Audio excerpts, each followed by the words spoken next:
פרק ט'.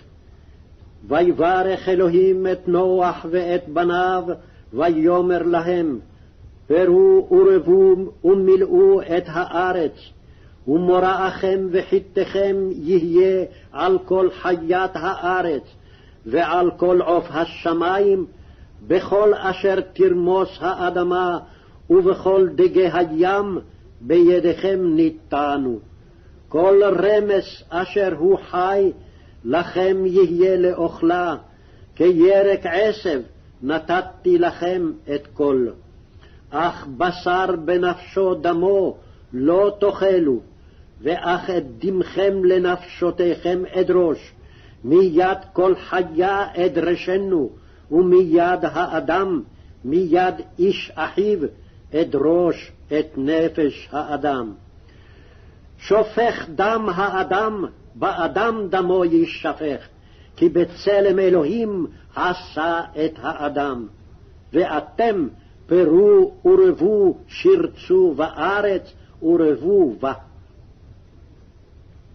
ויאמר אלוהים אל נוח ואל בניו איתו לאמור, ואני הנני מקים את בריתי איתכם, ואת זרעכם אחריכם, ואת כל נפש החיה אשר איתכם, בעוף בבהמה ובכל חיית הארץ איתכם, מכל יוצאי התיבה לכל חיית הארץ.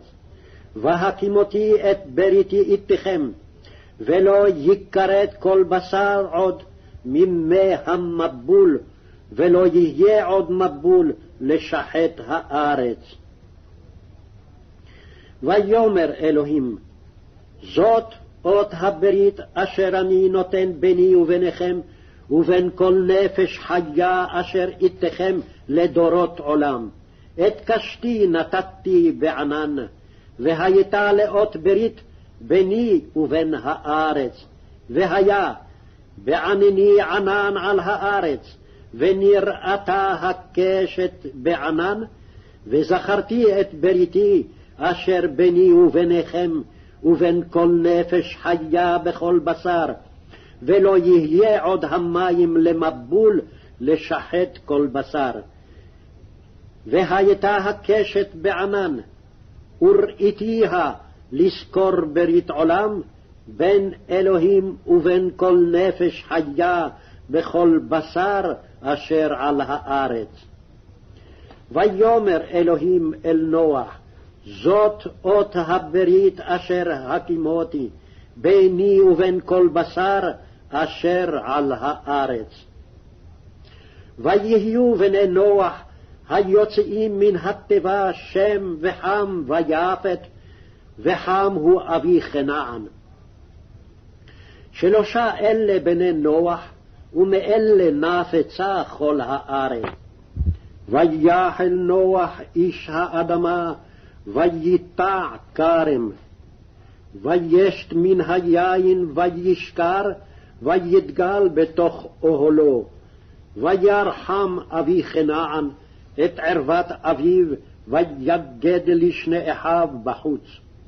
ויקח שם ויפת את השמלה, וישימו על שכם שניהם, וילכו אחורנית, ויכסו את ערוות אביהם, ופניהם אחורנית, וערוות אביהם לא ראו. ויקץ נוח מיינו, וידע את כל אשר עשה לו בנו הקטן, ויאמר, ארור כנען, עבד עבדים יהיה לאחיו. ויאמר, ברוך אדוני אלוהי שם, ויהי כנען עבד למו. יפת אלוהים ליפת, וישכון באוהלי שם. ויהי כנען עבד למו. ויחי נוח אחר המבול 350 שנה, ויהי כל ימי נוח 950 שנה, וימות.